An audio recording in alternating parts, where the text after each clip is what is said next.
King.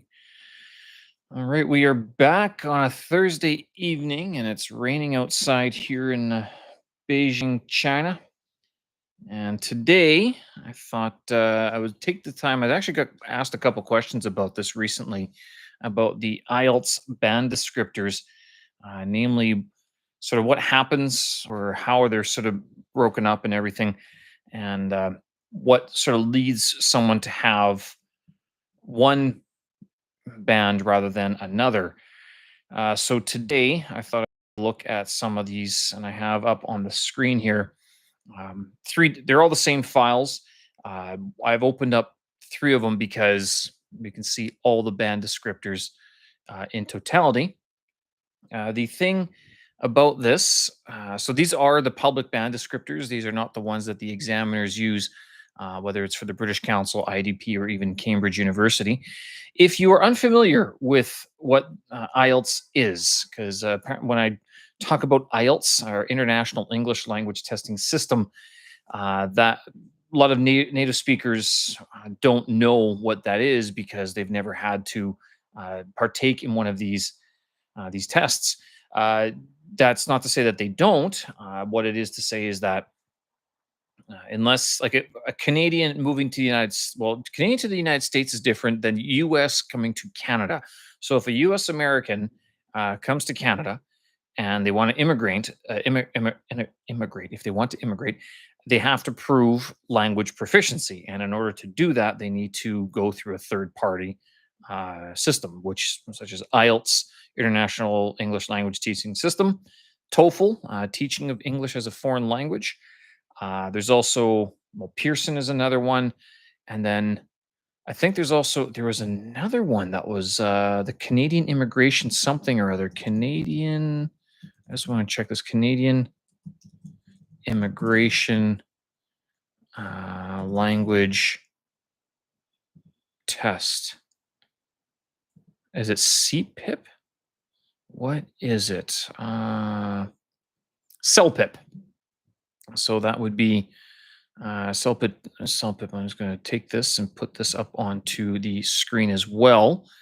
And this is another one of these CELPIP, Canada's leading general English tests for immigration, citizenship, professional designation, and for admission to universities, colleges, etc. What does it stand for? Canadian English Language Proficiency something something.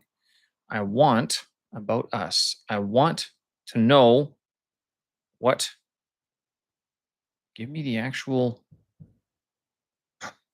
index program. Okay, so CELPIP. But this is specific to Canada. Canadian English Language Proficiency Index Program, CELPIP test. This is a Canadian Academic English Language Test. I guess that is, I've never even heard of these until about a month ago when I was talking to a former colleague about all the different types of tests that are available. They are trying to immigrate to Canada at the moment, and they said like IELTS is still sort of a big contributor. TOEFL not so much, but the CELPIP is also seems to be fully booked, very busy these days. So as for which one is more appropriate, I couldn't really tell you whether it's better to take IELTS, TOEFL, or CELPIP if you want to go to Canada. IELTS is not usually accepted in the United States. The United States would require you to take a TOEFL test. So it's a teaching of English as a foreign language, or one of their, I guess, one of the university entrance sort of English programs as well. You can enter in there, but Europe, Canada, Australia, um, UK, IELTS. They all take IELTS. IELTS. So again, to describe what IELTS is, it's a standardized English language proficiency test. Can't even say that correctly. Standardized English language proficiency test, and what that means. And this is important to distinguish all those words because first it is in English. So that means even if you're taking this job or sorry, taking this test in a place like South Korea, China, Ireland, Ghana, Brazil, the IELTS test will be done completely in English. And as a matter of fact, the examiners are not allowed to use the local language, or they're not allowed to use any other language in the testing situation other than English. So it's a complete immersion, I guess you would say. The test center staff typically, they're local, so they will speak the local language. All the administrative sort of things, all the administration things that go in before the test and after the test, that's all done in the local language. For example, here in China, it would be in Chinese. But the test itself, once you are past the test staff sort of checking and everything, once you meet the examiner, it's all in English. I imagine it's the same thing for the Canadian English Language Proficiency Index program, but that again, I think this is all online. So IELTS is one of the only tests, I think, that is still face to face. Not here in China, but around the world, they do have face to face tests where you actually meet a human examiner. In China and in many parts of the world, they are going to more of a global deployment, a global allocation where it's all online. So it's a computerized test, not just the writing section, but the speaking portion as well. What that means, so to continue on with this description of what the IELTS is, um, the IELTS exam, the standardized language proficiency test, gauges four skills: speaking, listening, reading, and writing. And of those, they're all done in different increments. The speaking test is 15 minutes. The listening test is about 40 minutes, I think, maybe 45. The writing test is an hour, and the reading test is about 45 minutes or so. Maybe it's 50 minutes. I can't remember how much they give, but neither suffice it to say, it's almost an all day affair. It really is a, a slog, to tell you the truth. And in some places, I'm not sure about IELTS, or sorry, I'm not sure about TOEFL or CELPIP or Pearson. If you fail a section, if you can just redo that portion. In IELTS, you can't.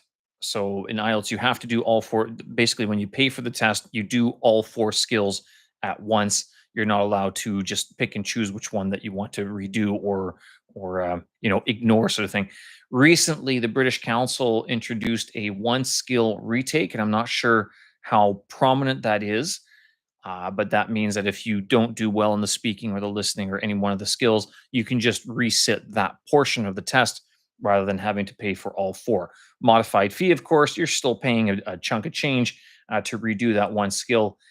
But if it makes it better, if it helps you out a little bit more, there is that offer to do that one skill retake as well. Standardized, that means it is the same around the world. And this will contribute to both the how easy it is to memorize your way through the test and how absolutely boring the job can be if you were an examiner. But standardized means that the test is deployed in the same way around the world, whether you take the test in Beijing, in Seoul, South Korea, in Tokyo, in Kiev, Ukraine, in Paris, Montreal, Vancouver, Winnipeg, or even down in Buenos Aires. It's all going to be the same test. It's every standardized test means that the test given out is all the same. Now, it doesn't mean that the test will be the same in each region, in each location. They do change it. So they do account for the fact that there are different time zones, that there are like different regions as well. So just because someone in Beijing, China is doing one version of the test doesn't mean it's going to be the exact same test on the same day over in South America or in Australia. They'll be different tests. However, if the question gets asked, it is the same question. So that doesn't change at all. It The writing questions do not get modified, or the speaking questions, nothing gets modified to be region specific. The only thing that gets modified is which test number is being chosen. Can you game that system? Good luck. Don't think so. I think the best thing, I think China, I've always sort of said that China kind of broke the IELTS market because it's a country, first of all, 1.4 billion people, and they have IELTS Bro, BRO, or our IELTS Brother, I think it is, that they have basically an online repository of all like examiners, questions.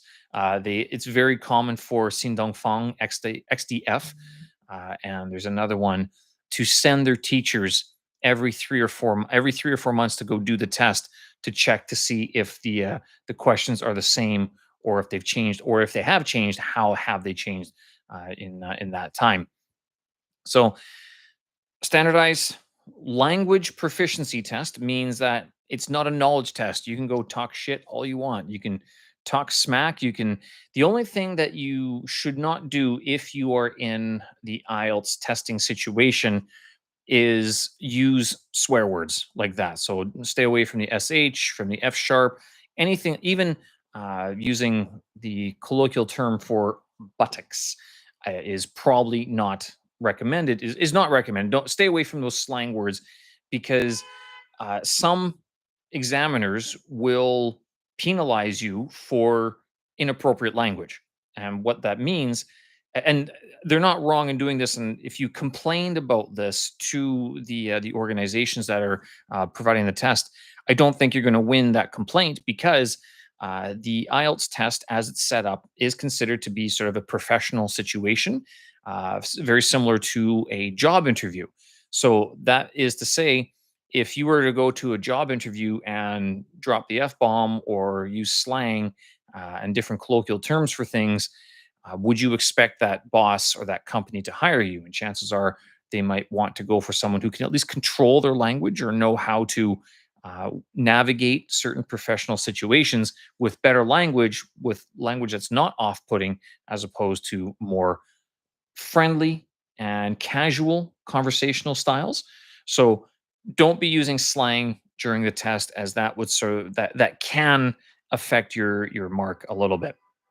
And that would usually be more, I'm not sure which one it would be exactly. Band descriptors, just taking a, well, would that be lexical resource? Because it'd be appropriate language, possibly not fluency, not maybe coherence.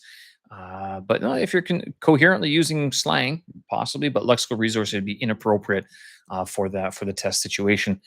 So stay away from slang. Standardized language proficiency test, which means it's not a knowledge test. So if you want to talk about your opinion of, I don't know, Trump, you can. If you want to talk about your opinion of certain political factions around the world, you can. Nothing that is said in the test gets released. It's closed off. They're very secure about this. Very, I would say, very hardcore about the sort of protecting the safety of that speaking situation and all of the test itself. Matter of fact, as part of the training to become an examiner, they give you several examples of abstracted answers. And so, what I mean by that is that it's very, very easy when you read a piece of text. If you read an email that talks about someone being watched and someone not someone doing something that they shouldn't be doing, maybe around the neighborhood, and they see a horrific accident or they see someone committing a horrific crime or act, I should say, not a crime, a horrific act. And then, but they give you that portion, and what it was is that the question asked about a dream that you remember correctly or remember very fondly, or remember mostly vividly, I guess you could say. So, in that situation, well, if it's a dream, he or she is describing a dream and not an actual situation. So, the part of the sort of examination of vetting, in the process of becoming an examiner, and this is, you can read about this on the British Council website, the IDP website, about the different training that goes into learning how to conduct this test and being aware of what constitutes a legitimate sort of concern for safety. Is someone in trouble, or someone is If you were to take this out of context, it would look bad, and that's what does happen. So same with speaking, writing. Those are the two portions we call productive skills, because you're producing language as opposed to receptive skills, where you're receiving them instead. So speaking and writing, those are closed off. They are confidential. Whatever you say cannot or would not be used against you anywhere else.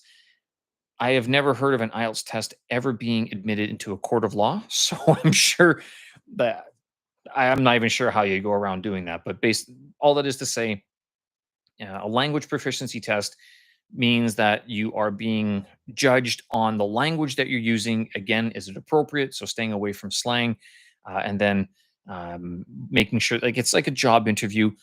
But then also, are you staying on topic? So are the words that you're using to describe whatever the situation is, be it your political beliefs, the environment, current policies, your job, your boss, because it can ask you about, what's a job that you remember the most, and you might remember a job that you had a very bad boss or a very bad manager, and that could be like that answer might not be very good if that boss or that manager heard or someone else heard it, your colleagues.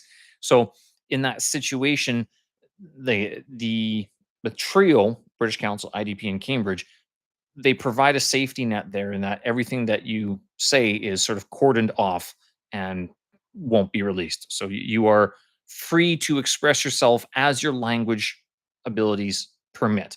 And in doing so, that gives them a gauge of what your language proficiency is. So again, language proficiency, a standardized language proficiency test means it's the same questions around the world. Means it's only based upon your language, your language abilities, your grammar, your vocabulary, your pronunciation, and your coherence in using that language, and not a knowledge test at all. All right, so that is CELPIP. So that's IELTS, and this is the CELPIP. I'm going to take this down, but you can come back to that later on.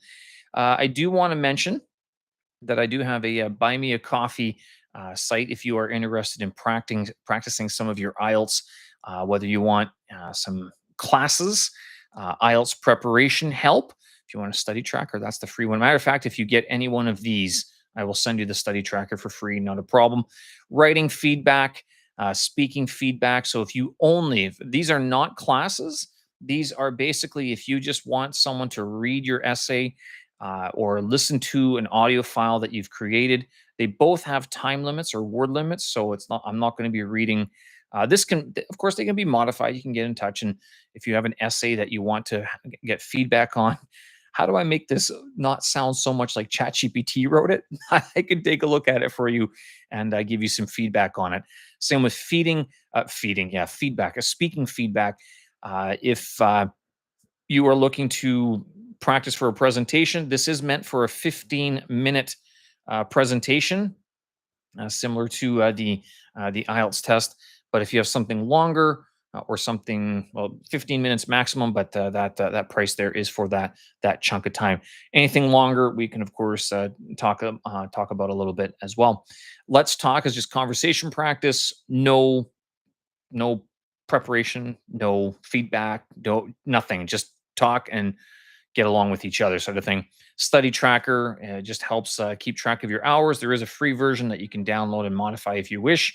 And then the IELTS preparation, if you want to actually prepare for the test, so leading up to the test or something like that.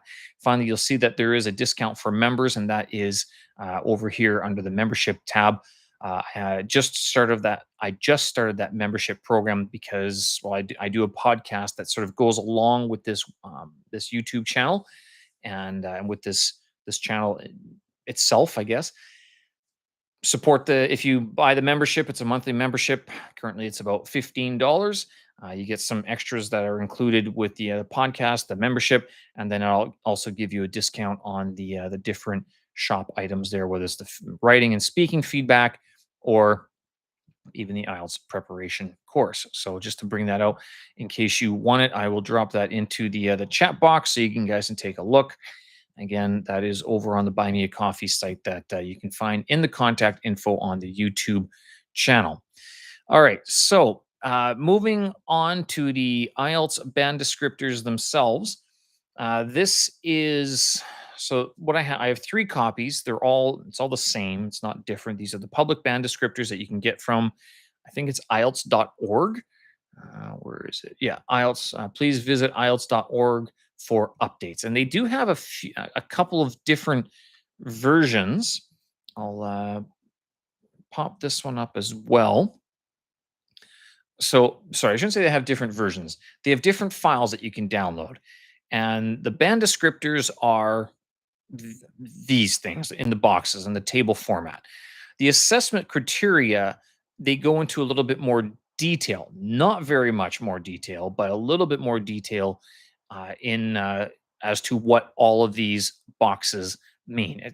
I would actually say that all the key assessment criteria file that you can download is basically a rewording of everything that you find in the band descriptors. This is meant for a quick, the band descriptors are meant for sort of a quick reference sort of thing. The assessment criteria goes into a little bit more detail and gives you some definitions, such as like, what is a spoken sentence? Which, again, if you're a native speaker, it sounds so easy. It's like, well, of course, a spoken sentence is this. But let's put it this way: is okay a spoken sentence? Okay, I understand. Well, okay, is it a comma or is it a full stop after? Okay, I understand. That's a full sentence. And that sounds odd, but if you're in a situation where you have to understand, where you tell them like, this test is being recorded, do you understand? Yes, I understand. They have declared that they understood the question, that they understand the what's going to happen as a result after what you've said. So, what is a unit of speech? What is a spoken sentence? And what is comprehension? All of this goes into the band descriptors and the assessment criteria that they have here. Now, they have two different types of assessment criteria. So they have the speaking and they have the writing. Again, this is on IELTS.org. So this is free to use. This is no secret. These are what they want you to know about so that you can best prepare and gauge your own abilities in the English language. So they have here the speaking criteria and the writing criteria. The big difference between these two assessment types is that for writing, there's task one and task two. And in the writing task one and task two, there is both the academic and the general. So, what's the difference? The academic usually deals, task one is usually a graph or something along those lines, or a pie chart, whereas the general is a letter. The task two is usually the same for academic and for general. I don't think they change it very much. Whereas for speaking, you can basically consider it all to be academic. Again, I mentioned before, don't be using slang because it's considered unprofessional or inappropriate in that context. Um, but the so more professional, academic, and I would actually say that this is where a lot of students and a lot of, sorry, not just students, candidates get tripped up, in that they think since it is a professional situation, academic, that they have to use very big words and different, like long, complex sentences. It's one thing to try to do that in writing. It's another thing to try to do that in speaking, particularly if you're using words that you have no clue what they mean. And it's not hard to find out if someone understands a word or not. Um, you ask them, well, what do you mean by assessment? And they look at you, go, what do you mean by assessment? Assessment. What's assessment? And you're going, you just use that word. I'm asking you what it means. If you don't know what it means, why are you using that word? So this is where the a lot of students get tripped up, a lot of candidates get tripped up in the academic approach to the test, thinking that they have to use these big, long, complicated words, when really the speaking test can be sort of passed, so to speak, on simpler, with using simpler words, but more coherent speech overall. That's not to say that you shouldn't be trying to use a bunch of different words. It's just that you have to be using them with preciseness. You can't be just using a big word here, a big word there, and hoping that it makes sense. If you're not using them in a sensible situation, sensible manner, you're not going to get the 7 that you think you are. You're going to probably get far lower than that. But we will take a look at the band descriptors to see how that's broken down in a little bit. So, two different types of assessment criteria, again, for speaking and for writing. These are your two productive skills. You'll see here on the task one, they have task achievement, coherence, cohesion, lexical resource, grammar, range, and accuracy. Difference between task one and task two. Task one deals with task achievement. Did you actually do the thing? Task two, task response. Did you respond to the question? So for task achievement, it's typically uh, are you using words appropriate to the graph that is given to you? So if you're using a line chart, like a bar chart, a pie chart, if you're using a pie chart, are you using words like there's a tendency? There's not really a tendency in a pie chart. There might be a tendency in a bar chart possibly if there's several bars in a row. And what's the line chart as well? You can see tendencies and trends in line charts. Pie chart. If they gave you three different pie charts at three different time periods, 1990, 2000, 2010, then you could see a trend. Then you could see a tendency, but not in typically not in one pie chart. You would not see a tendency at all. So making sure that you're using words that are sort of you're answering the question and not answering a pie chart question with what would you call it? A line chart response sort of thing. Did you actually look at the question? Did you understand the data in front of you? And are you responding to the request to summarize the data and provide details where necessary? Task response, if they ask you, to what extent do you agree or disagree? Do not go on about the benefits, the advantages, and the disadvantages. It's if you're off topic or you're not responding directly to the question, that's where a lot of people get tripped up and they're surprised. And a lot of Chinese students, I know, because I've heard this from a lot of my students before. They see the question, they memorize an answer, and then they try to take that answer and fit it into two or three. It is possible to do that. The But again, when it comes down to task response and coherence, you have to understand that if you're taking a standard answer or memorized answer and just applying it to every question, you're not going to hit that higher level that you want to or that you think you should get. Even though your vocabulary is good, your grammar is good, and your even your cohesion, like everything is ordered very nicely. If you're not responding directly to the topic, then you will lose points there. I say lose points, you just won't hit the band level that you get because again, unlike TOEFL, TOEFL is scored out of 120, I think, or 130. IELTS is scored on a band of 0 to 9, which is what I have behind here. So those are the band descriptors that I was just mentioning. So going on after that, the assessment, going into what is it here? Fluency and coherence. So speech rate, continuity. They talk about speech will not be excessively interrupted by false starts, backtracking, functionless repetitions of words and phrases. I backtrack. I don't backtrack, but I functionless repetition of words or phrases. I would probably do that. False starts. Yeah, I do a lot of false starts as well. Um, Pausing during test takers searches for words. So spending too much time thinking about what word you need to use next will also affect your fluency and your coherence. So your fluency mark. Indicators of coherence, logical sequencing of spoken sentences. So again, goes back to like what is a sentence? That is every sentence that you're using belong one after another. And that can actually go across both speaking and writing because, again, you can't just go into there and go, Where are you from? Ah, China is a beautiful place. Apples are great and it should be made into pie. 3.14. You do something like that, like, not only you might get the question repeated one more time, but if you did that in the writing test, they'd look at it and go, first of all, they'd laugh.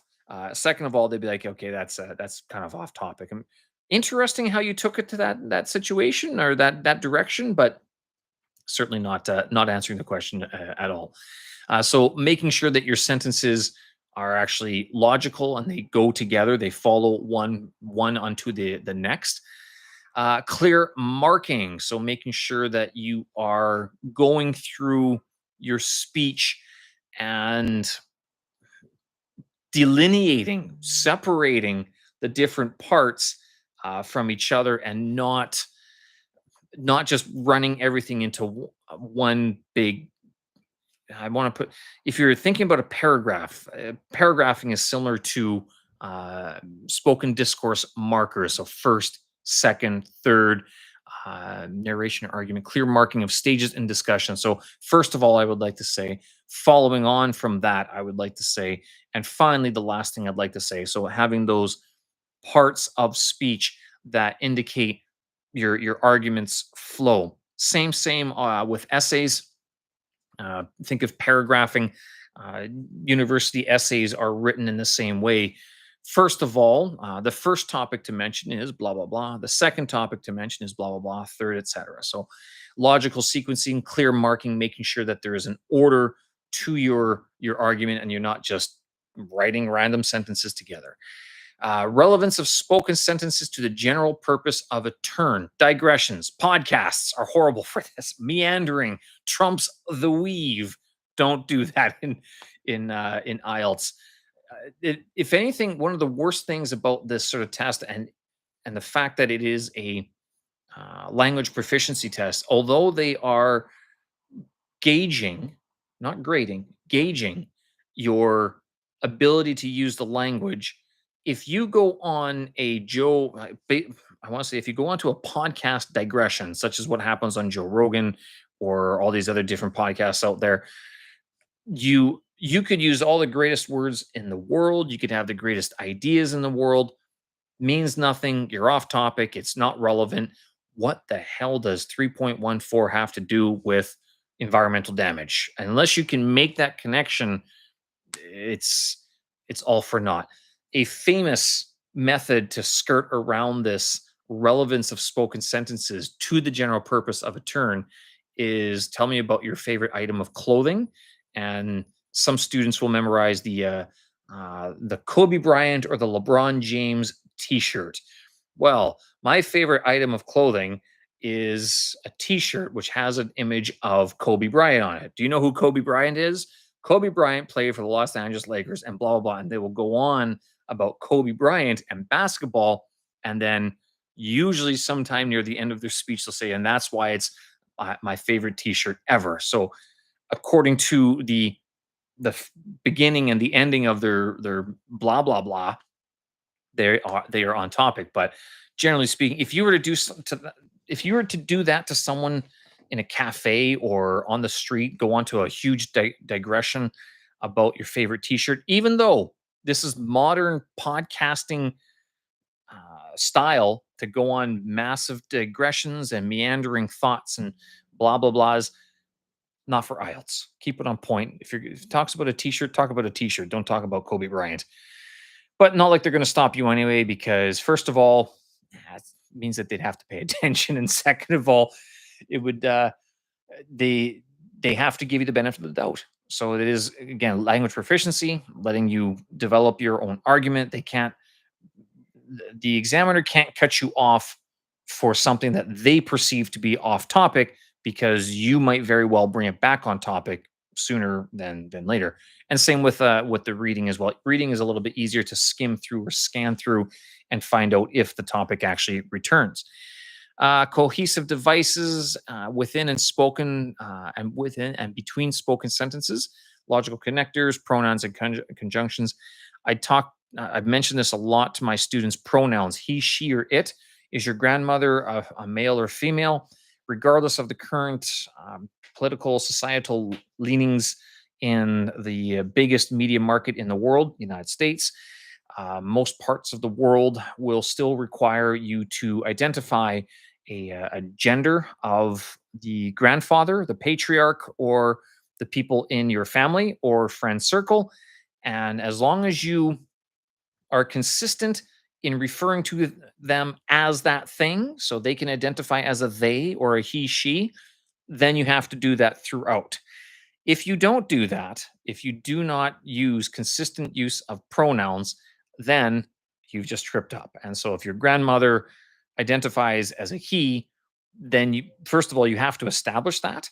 Second of all, you have to be consistent throughout, because if you start switching he or she, then that's where you get into some trouble. So there's your modern digressionary societal implications of wordology for the IELTS test. Conjunctions and and for, but, um, when, what else, etc. So logical connectors, those are your transition signals, your different yeah, usually transition signal words. Discourse markers are very similar to logical connectors, making sure that everything fits together.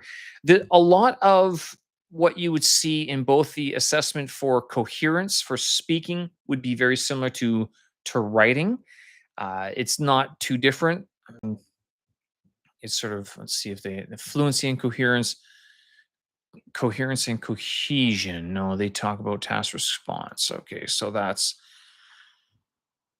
right. So for speaking, fluency and coherence is the first column that they mark, but on writing, task one, task two, it's task response or task achievement, which is the first column. So task achievement and task response. So in terms of coherence, though, it is the same. If you're not making sense, if you're going off on massive digressions and just yammering and running your mouth, even though the IELTS test is all about running your mouth, make no mistake, it is your test. It is your time. It is your time to shine. It is your future. It is your test. Your I'm thinking of trying to think of a different word here. It is your opportunity to demonstrate your English language ability. Again, with no regard to how much you actually know, who you know, or whatever.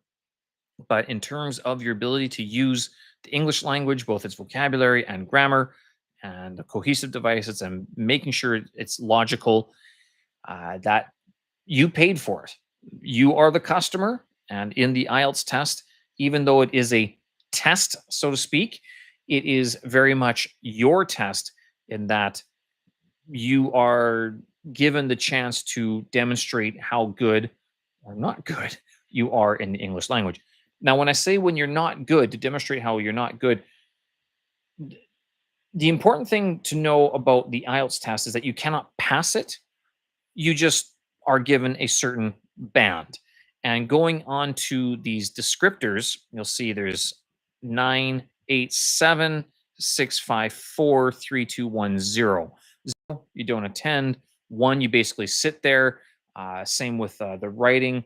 Either you don't write anything, or one would be that you just copy the rubric out and change anything. Two, and so on. So the IELTS is scored out of 9 for all 4 skills: reading, writing, speaking, and listening. You can't pass and you can't fail the test, because it is not meant to be a pass fail test. For example, Monash University in Australia, I think their minimum acceptance requirements for the English proficiency is 4.5. If you don't get a 4.5, if you only get a 4, you cannot go to Monash University. I'm sure you could work your way around it, but that's the situation. If you get a 6, but you're still going to go to Monash, then you get a 6. Now, the thing about with the different band descriptors is that, same here in China, 4.5 to 6, 7, 8. I know in China, I was told last week by a guy who works for an agency that the higher level you go, the higher band level that you are, the the better school or the better university you are able to apply for. So again, if you're trying to go to Oxford or Cambridge, you need an IELTS band 6 or 7. If you don't get the IELTS 6 or 7, then you won't be able to apply. They won't even look at your application. But in terms of sort of getting a higher level, making sure that you are um, I'm sorry to say there's no way to make sure that you're getting a certain band because again, you can't, although you can memorize your way through it, you still have to respond to the questions. And it does come down to what language you use during the test. Um, I've met students who said who come across as very confident and very good students, and then I hear about their IELTS scores after, and I'm like, "What? WTF? Like, why? How did you? Why? What happened?" And usually, what will happen is that they will get very nervous, a bit jiaoji, so they will freeze. They will, or, and what I suspect happens, since I deal with a lot of Chinese students, the really good students can be very dynamic in their interactions with people, but since the IELTS test is a bit more formal and there's so much information out there, and since a lot of the cram schools here in China teach one standard response, they might forget the response. And the result is that they freeze or they forget a word or they stumble, they don't get everything out, or when they're asked about a word and they're not prepared for it, that can detract from their overall score. So even though a student can be very good in school, you hear about their IELTS score and it's kind of lower. You're kind of going, you should be higher than that. I would imagine you could be higher than that. It might come down to simple test performance. So again, you can't pass or fail the IELTS test. You can only get a number out of 9. And to assuage your concerns about band 9, the only people I have met who have gotten 9s have usually lived overseas for extended period of time. This also makes me wonder if I'll ever be a band 9 in Chinese speaking. At my current rate, I don't think so. Uh, Munib, I do see you for sure. I do have. You can check out that web link that I popped into the chat box there. I do have a contact form over here that you can take a look at over on the Buy Me a Coffee site. You can check through whatever you need and see which aspect you need with that one, or drop your question into the YouTube chat box, and I will see if I can answer that for you. So again, no passing or failing IELTS test at all. It is all about making sure or gauging your language proficiency as it is the day of the test. And I say that at the day of the test because, again, you could be a very good student, but if you've memorized your answer and you forget your answer, bad magumbo. Maybe not bad magumbo. It's just you're not going to get as high a score as you think you should. It's the other thing that happens, to tell you the truth. A lot of students think that they should be higher than they actually are. And when we take a look at the band descriptors, we can sort of point out where some issues can happen in terms of performance that would hold you where you think you might be an IELTS band 7, but really you're an IELTS band 6 for any number of reasons. All right, so lexical resource, fancy way of saying your vocabulary. Just what words are you using? And this goes for both speaking and writing. It is the same, but different, not so different. The key difference between the vocabulary that you would use for the writing situation and for the speaking situation really comes down to coherence, I would say.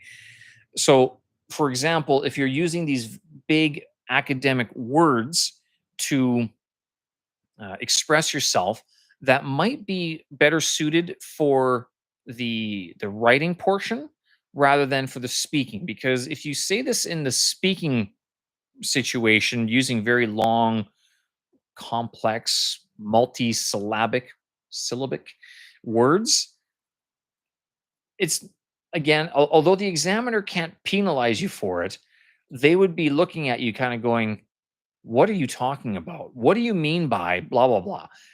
They might not understand, they'll understand all the words, but they might be sitting there looking at you going, there's an easier way to say that. You could just say this instead of using all these highfalutin words. But with the writing, you need to take a look and you need to write down. That's where using longer words is actually probably more beneficial, I would say.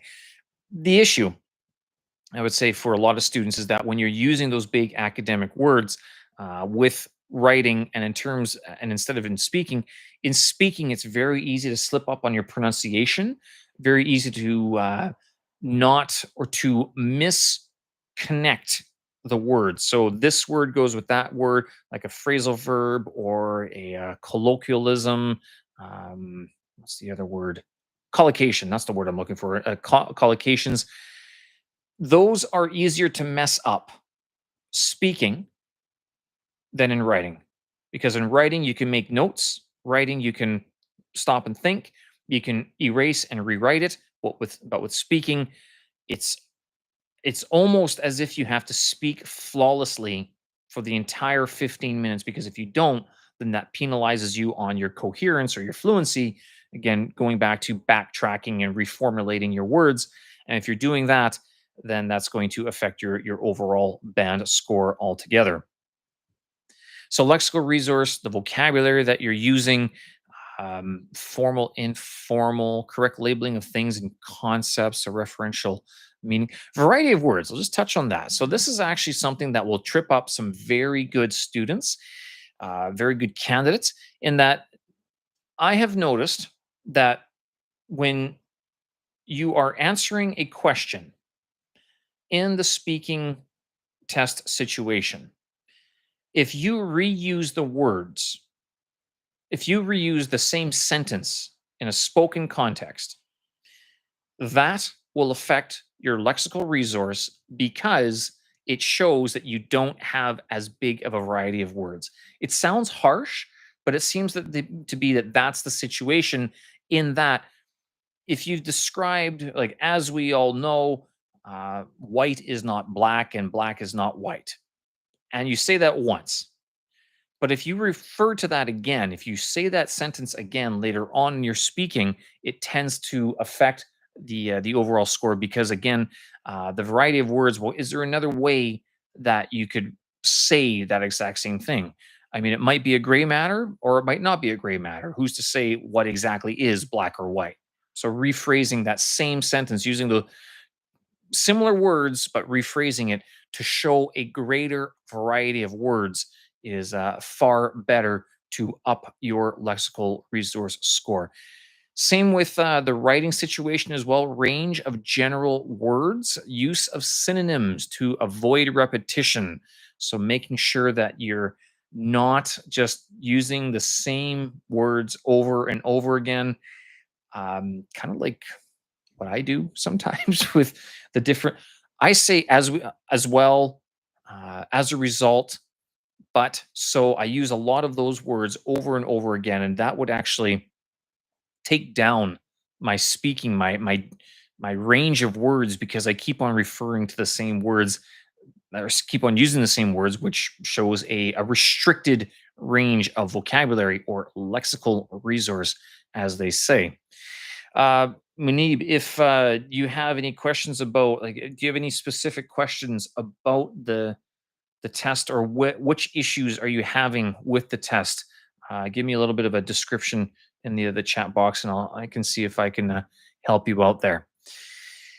So, lexical resource, vocabulary. Hey, look at that! Whoa, whoa, whoa, whoa, whoa, whoa! Whoa! What is this, British Council? Excuse me.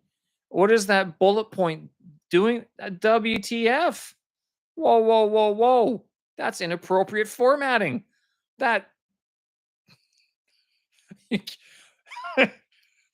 no way, not allowed. I'm complaining. That if that was a candidate who did that, what score would they get as a result of an inappropriately formatted bullet point? Hmm. I joke, but honestly, I'm not sure if it's much of a joke. So, going a little bit more about lexical resource, the other thing I should mention is collocation, including idiomatic expressions. This gets a lot of students and a lot of candidates. Idiomatic expressions. And I know this because last week when I was talking to this guy about his agency work, and he was telling me about some of the idioms that they were using that like they're over the moon or in a donkey's years. What's the other one? There's another one that they seem to use a lot. And you're sitting there going, no, don't use those, please. Please don't use those at all.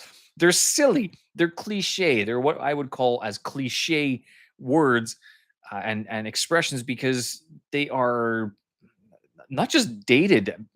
People, if you were to use in a donkey's years, it would be with the sort of the sly sarcasm that indicates, ha ha, I'm using a cliched idiom here to sort of indicate how funny the situation is. Same with like over the moon. So those are are more comical than anything else. And instead, what I would do if I were you is use something like ChatGPT, DeepSeek, or even Claude Pro and punch in the collocation that you're thinking of using over the moon. Um, uh, it's raining cats and dogs. That's another one that they like to use. Punch that into ChatGPT and ask for it to give you different ways of saying that using more academic expressions. Oh, it's raining heavily outside.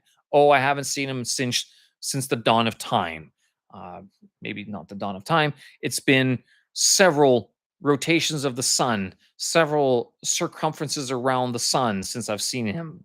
Those might be a little bit high level, a little odd, but something like that. Taking the standard cliche collocation that you would use, and I know students, candidates memorize these things because it's easy to remember. It brings up an image in the mind. In a donkey's years, well, I know what a donkey is. Over the moon, well, I see the moon all the time. But thinking about a different way to rephrase that exact same idiomatic expression that will not just get you away from using this sort of tired and old method or manner of speaking, but would also give you a chance to demonstrate your language proficiency, not relying on these sort of silly, comical, idiomatic expressions that honestly, it's been a donkey's years. Yeah, you wouldn't say that in a serious situation, which is again kind of what the IELTS test promotes itself as being or pretends to be to as much as a test can be. Uh, Adequacy, appropriacy of vocabulary, indicating the speaker's attitude to content, favorable, neutral, or unfavorable. This does not mean that you can be angry in the test necessarily. It doesn't mean that you have to be positive about everything. That you don't have to love everything. You can disagree with things. The idea here, though, in that using adequate and appropriate words to express your attitude towards something is to make sure that if you are uh, explaining your displeasure with something, you're not using words like love. I absolutely love this, unless you're making it absolutely clear with your pronunciation, your intonation, that it is sarcasm and not something that should be taken seriously. It should be taken with a grain of salt, as it were. There's another idiom for you. So again, you don't have to love everything. You don't have to like everything. Doesn't mean you have to hate anything, but it means that you can discuss both the pros and the cons, the good things and the bad things. You can talk about all sorts of things however you wish, but the words have to be adequate and appropriate for what your attitude is towards whatever it is that topic. Paraphrase. Ability to paraphrase. This usually, I think, hits you around a band six for speaking for lexical resource because if you are the paraphrase refers to your ability to not know a word, but then to explain your meaning. What's that thing that everybody uses? They have it in their hand. And I just can't remember the word that they use for it in English. You can call people cell phone. So before I said cell phone, you're going on to a bit of a digression about that thing that people use in their hand. Everyone has it. You can call someone. Well, it's a telephone, but it's not a telephone. Telephone's different. Cell phone, a hand phone. That's well, it's a smartphone. So being able to paraphrase and describe the different in a different way. Simpler words, easier words, um, more direct words as well. So paraphrasing, imagining that the word is in the center, and then you are speaking around that word. Are you able to do that? That typically hits you a band six in speaking and in writing because it shows an attempt to use a greater range of vocabulary, which is very important for again, a language proficiency test. In terms of errors, I see here it says a density and communicative effect of errors in spelling and formulation, word formation. So similar to the speaking, the the amount of errors, the number of errors that you make in your words. For speaking, it would be, are you using the right words or not? Are you mispronouncing them? Or is it when you are saying to bear something? That's one situation of, well, to bear what? Are you bearing it? You're bringing it to bear it, to uh, endure it, to bear. Are you showing it? Or is it to bear something? A colloquial way of saying, yeah, you were like an animal instead. Different. That'd be tough to pull off in a test, but you probably could. I was bearing around. Okay, what do you mean by bearing around? But bear walking, there's a good one. If you're bear walking, do you mean like doing the exercise bear walking or not fully socially acceptably outside in clothing sort of thing? There's a good example of paraphrase. So errors in general with spelling and word formation. This is easier in writing because you can see where a word is misspelled and what words are around it, so you can connect them a little bit easier. Word formation. Are you spelling there wrong each and every time? Do you understand the difference between the three different types of there? There, over there, his or hers there, and there, they are, the contraction, they are going, their party over there, uh, there being the place. So making sure that the words that you're using, you're forming the words appropriately, spelling them correctly, and then using enough of them. And then also it says density and communicative effect. So density, how often are you making that mistake? Communicative effect means, is it distracting? If you say something and you spell the word wrong, or you say the wrong word, is it distracting to your overall meaning? Does it if you write uh, a good example of to phone someone or to uh, communicate spelling misspelling. Oh, I'm thinking, trying to think of a very good, clear example. Uh, she would be a communicative. Yeah, that could be one. She, if you keep on, if you're referring to a person like a man, but you use she, you have to make it clear why that's happening. That would be a communicative effect of an error, spelling error. In terms of errors of spelling,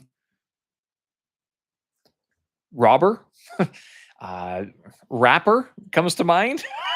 I remember one English teacher I met would go on about this, about the how spelling was important because in one situation you are a lyrical rapper, in another situation you might get a visit from the police. So be very careful about your spelling in that situation. The other one, rapper. Also, are you rapping something, as in like singing, beatboxing, and stuff like that, rhyming words, or are you wrapping up a present? So making sure that you're able to spell the words that need to be spelled correctly in order to not distract from your overall meaning. All right, so we've gone through a little bit of lexical resource as well. In terms of grammar, So grammar, again, for writing and speaking, very similar in the sense that you do have to show a variety of ability to variety of tenses using future, the past, the present, the different types of the present. I am studying, I study, I will be studying, I will have studied, I have studied. So, doing the past tense in one situation for things that have already happened, present tense for doing something right now, and then future could be conditionals, could be like, that's something I would like to do, something I will do if I get an IELTS Band 6, I will go to Oxford University. If I get an IELTS Band 6, I would like to go to Oxford University. Or reverse that, I would like to go to Oxford University. Therefore, I need to get an IELTS Band 7. Maybe it's 6 or 7. I can't remember which one they use. I don't know. I never applied to Oxford. At one time, I did think about doing it. Not anymore. Why would I go there at this time? At this point in this stage of my life, other than to visit and see the Bodleian Library. That'd be kind of neat. So grammatical range, making sure that you're using, let's see, grammatical range and accuracy. So range, the length of the spoken sentences.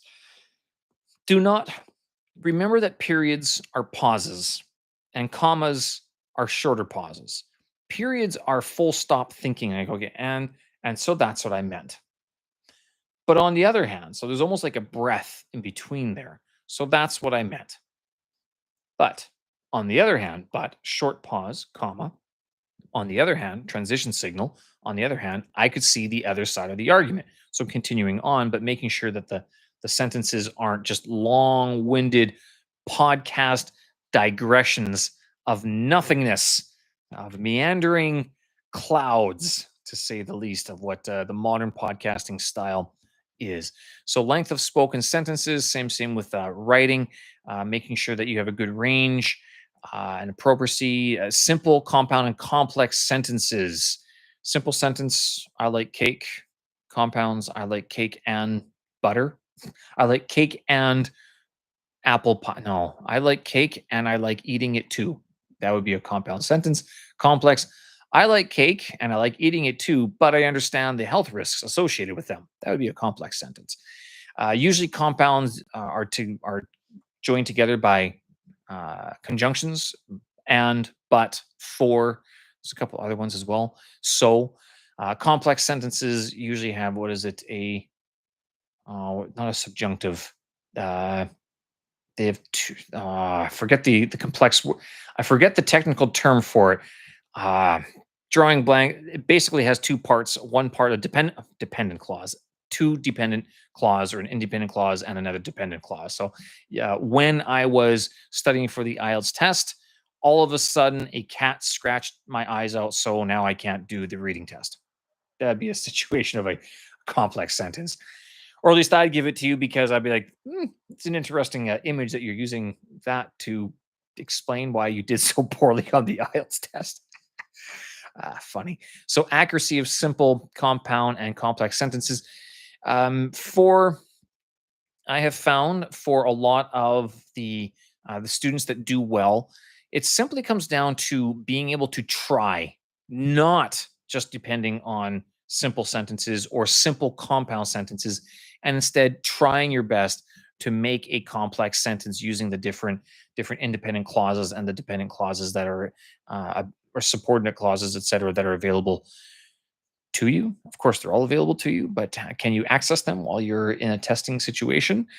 Harder to sort of pick out in the speaking, but no less different. If you study simple, compound, and complex sentences, the I guess the big difference between the writing and the speaking situation, the version, would be your logic. So being able to write a complex sentence feels more logical than trying to hold a subordinate clause in your mind while you do the other part of it, like the whole preamble, the podcasting meandering preamble that sets up the dependent clause afterwards.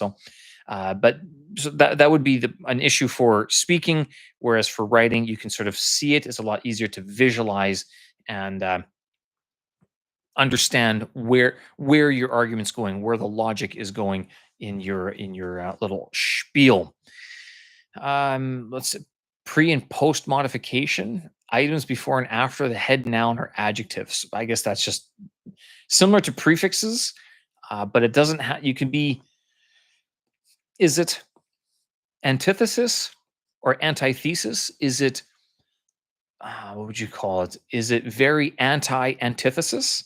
So are you how are you modifying the word that you're using, which allows for creativity in the English language because it really comes down to your ability to use the different words available to you and the different ways that you can mash together all of the words, including prefixes, suffixes, and using different words to make new compound words. Density and communicative effect of grammatical errors, accurate, appropriate use of punctuation. So, grammatical errors will be very similar for both speaking and writing, making sure that you're able to, that the best way that I can sort of describe this is if you were to write out your sentence and then have someone check it. Out of the 12 words that you would use, how many words are incorrect? Likewise, if you speak that sentence, out of the 12 words that you would say, how many words would be mispronounced or not make sense or be inaccurate? So, going by that sort of clinical analysis of your production, out of the 12 words, the 20 words that would make up one sentence, making sure that is it 25% of the words? Is it 10%? Is it 50% of the words that don't make sense or something like that? With writing, you have the issue of punctuation. And I see this all the time where students try to make a very long, complex sentence, and all they have done is simply not added a period or a comma, or they refuse to use appropriate punctuation, which means that they just have one long run on sentence, and that's no better. That does not show any proficiency in your language. It actually shows that you don't have any grasp of the grammatical function of punctuation in your answers. So grammatical range and accuracy, both very similar for both speaking and writing. The last sort of portion of the speaking would be pronunciation, and the IELTS people are famous for using the Indian or the Pakistani accent to trick you, to test your ability to analyze pronunciation, because particularly Pakistanis who are born, raised, and lived most of their life in Pakistan and then moved to a place like Canada, or even if they study, they have a very thick accent that they can be perfectly fluent. They be speaking at a good speech rate, perfectly coherent, large lexical resource. They're using great vocabulary, grammar's on point, lots of different types of grammars and everything. But then their pronunciation to your ear might be a little bit odd, and you're going, I don't know what words he's saying. But given the context, given what they're saying, given the topic, and given the words that they're using, the pronunciation of those words could be entirely on point. Perfect. They might be in a band 8 or 9 because they're able to express themselves fluently, offer nuanced interpretation of things, full range of phonological features, flexible use of connected speech. So that's mashing your words together, effortlessly understood. Again, some people can be tricked up by it, but if the accent has no effect on intelligibility, meaning that you are able to understand what they're saying at all times, given the context of what they're actually talking about. So yes, they're very. It's not just I say Pakistanis and Indians because those are the typical sort of example of a heavily accented English, but there are other versions of this as well. You, Singapore, people who grow up speaking both Chinese and English, some of the older generation would have a very heavy Chinese accent when they're speaking English, and that even though Singapore, English country, I mean, I think, yeah, English is one of the official languages of Singapore. You get someone from Singapore who's born and raised, they speak English, but they just have an accent for a Chinese accent. Is it a certain way that how much does accent affect the ability to be understood? I would actually say if you are worried about your accent, don't. Uh, be more concerned about being able to paraphrase to make clear your meaning based on the situation and on the question. So this goes back to lexical resource, making sure that people understand what situation you're talking about, what words you're trying to use, and as a result, if you can't get that exact word that you need, whether it's like as before, subordinate clause, subordinate uh, object, or whatever it is, subordinate clause, subordinate indirect clause, those things. I was talking about sentences. If you're not able to talk about those, making sure that you're able, if you can't remember those exact words, making sure that you can talk around the topic. And that will usually help you a little bit, but it doesn't always help with your pronunciation. The other thing about pronunciation, a lot of my students this past semester were talking about connected speech. And I don't know where they got this from because I've never heard students care about this before. Connected speech comes down to whether or not you're able to chunk your words. That is, if you hear how I speak, the way that you would phoneticize what I say would be very different than how you would spell it in an essay, and certainly how it would sound if someone else were to say it. This goes into, you've no doubt seen these sort of tests or these fun games before. It's like uh, I don't know, wanna, gotta, getta, woulda.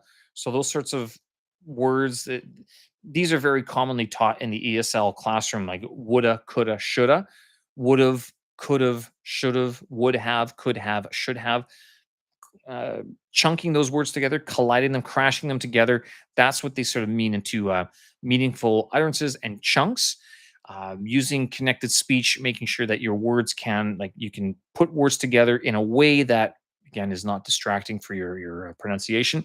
But then the other thing that happens with meaningful utterances, I'd almost say that this kind of goes along with rhythm and stress timing, because rhythm is how, like, the flow of your words, your sentences, linking of sounds, that would be like chunking as well.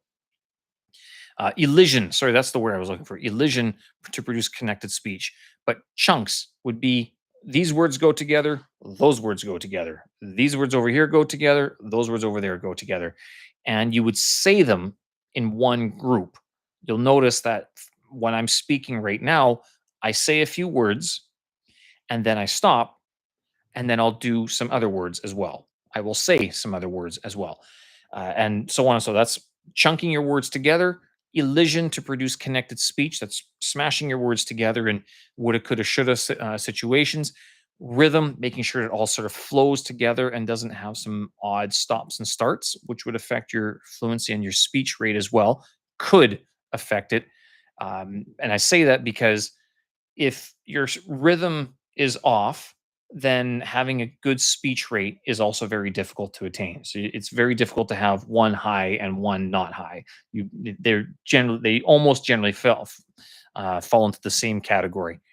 How I do have to mention though, all of these bands are marked separately. None of them can influence the other. Your pronunciation does not affect your grammar. Your grammar does not affect your lexical. Your lexical does not affect your fluency or coherence. They could, but they are all marked separately. Use of stress. So emphatic, contrastive, intonation to enhance meaning. This is nuance, making sure that you're able to, when you're asking a question, do you ask a question with a down voice, or do you ask a question with an up voice? Where does your voice go when you want to stress something?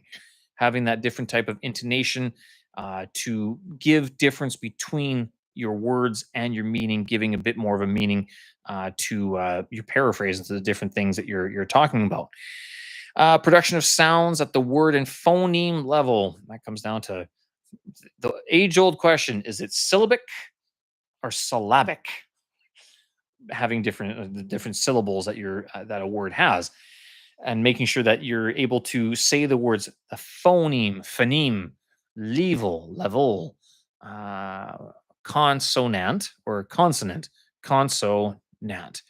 Making sure those words go together, that you're not breaking up words that don't need to be broken up. This would be a good one. This would trick people. Communicative, communicative, communicative,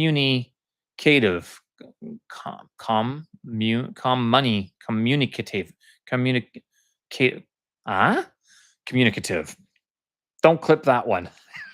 You're gonna clip it. It's gonna be great. Grammatical. That again, word and phoneme level, making sure that your word stress and your vowel and consonant production are all together, and that your words are actually chunked together. They are said together in a way that makes sense, so people aren't going, "What the? I don't know what." Kami Ikuteva. What? Grammatical? What? Grammatical? You mean grammatical? Yes, that's what I mean. Oh, okay. Don't know why you're saying it that way. All right. Well, we've been going on for a little bit there. So just to review, for the IELTS speaking and the writing key assessment criteria, I might very well hold another little live stream about this, talking about the different band descriptors. But I think this was a good sort of introduction. I know I went on for a little bit, but very cohesive, or sorry, very comprehensive in its approach, looking at these free downloads that are available. Can I attach files here? To start a QA. No, I cannot attach files. Well, I might pop these up onto IELTS.org is where you can find them. I think that says right over here. Yes, IELTS.org for updates. That is the website that you should go to if you want to get the latest band descriptors and the latest criteria for the IELTS test. Again, I've noticed with a lot of my Chinese students, a lot of Chinese students take the IELTS test because they want to go to the UK or Australia or Canada.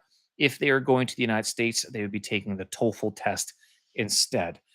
I also suspect that a lot of the Chinese students take IELTS because it's an easier one to memorize, since it is standard and standardized. It's very simple in its approach and application, whereas TOEFL, was it? It's not integrative. They have another interdisciplinary. They have a different word that they use. Integrated TOEFL. I think that you have to speak and listen, or you have to listen and read, and then speak. So it's a different. It's test the same skills. Every speaking, reading, writing, and listening, grammar, vocabulary, all that. But the way that TOEFL does it is a little bit more complex than the IELTS test does. The IELTS, I would say, is a bit more straightforward in its application and its requirements of your speaking and writing abilities. All right. So that is the a look at the IELTS test, the International Language Testing System, trademarked by IDP, the British Council, and Cambridge University. Was it? I thought I had this listed somewhere. No, they don't have their logos here. Oh, I'm surprised. Okay, well, not that you need to go there to check that out, but IELTS.org, BritishCouncil.org/IELTS, I think is Cambridge University has one for IDP.org.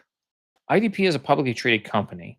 British Council is not, but British Council is a separate company in China. They're only affiliated with the British Embassy in name, but in terms of taxation, they are actually a separate entity from the British Council in China.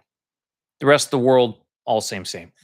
TOEFL a little bit different, and then of course I also mentioned the CELPIP, which is the Canadian English Language Proficiency Index Program test. This is specifically for Canada, and I'm actually not even sure if they would be honored elsewhere. CELPIP, agents, instructors, score users, prep providers. What is an agent? What is a CELPIP agent? Excited to work with individuals and organizations that share our business values. Oh, interesting. Okay, that's not what I was looking for. Enough of that. IELTS. Finally, if you need any help with this and you are looking to get feedback, so I offer a few different products and services here on the Buy Me a Coffee site. So it's buymeacoffee.com/ Stevens Language Vlog, the name of the YouTube channel, and it's under the shop link there. The writing and speaking feedback, just if you want my opinion on what you're doing right and what you're doing wrong, I will give you a full analysis of where I'm hearing errors or I'm reading errors. That's all yours. I can even provide worksheets to target certain errors, but that is all you would get. You would not get a lesson at all. I would not meet with you. It's you upload your file, I listen or I read it. I provide you the feedback, and that's it. If you want a class, IELTS preparation, I do offer that as well. That is again a different price level, and that would require a little bit. We'd probably do a little bit of a preparation for that, to understand your current level and where you want to get to, and then we can figure out. We can chart a course for your development, and of course, all of those have discounts for members, which is under the membership program. Which, if you join the membership program, it's currently only $15 introductory offer. Great to see. So you can join that and get a discount on your feedback sessions. All right. Well, thank you for joining in. I saw a few people pop in and pop out. That's all good and stuff. I know it was mostly me talking here, but I want to get this down because I know that it is a test that a lot of people take. It's a very important test for people's futures. It really does sometimes dictate where they can or cannot go to study or they can immigrate to.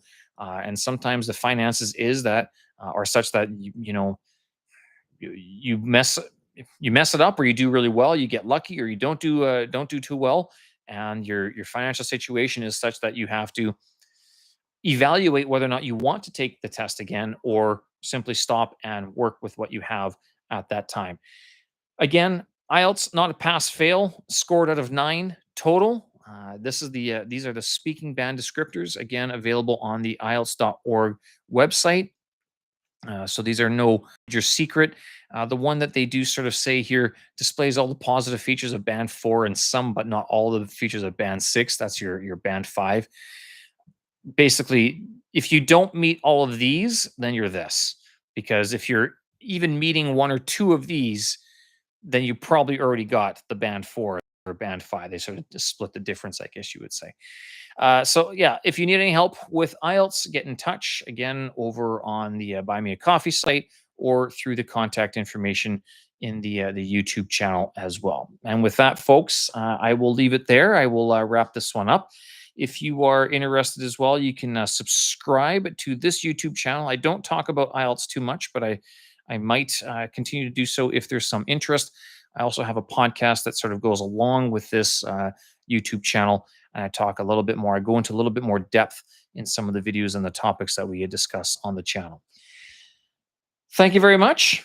We'll do this again. Hope you enjoyed it. I'm going to stop sharing there. And from Beijing, China, in the evening where it's raining, clean air. See you again. Thanks. Bye bye.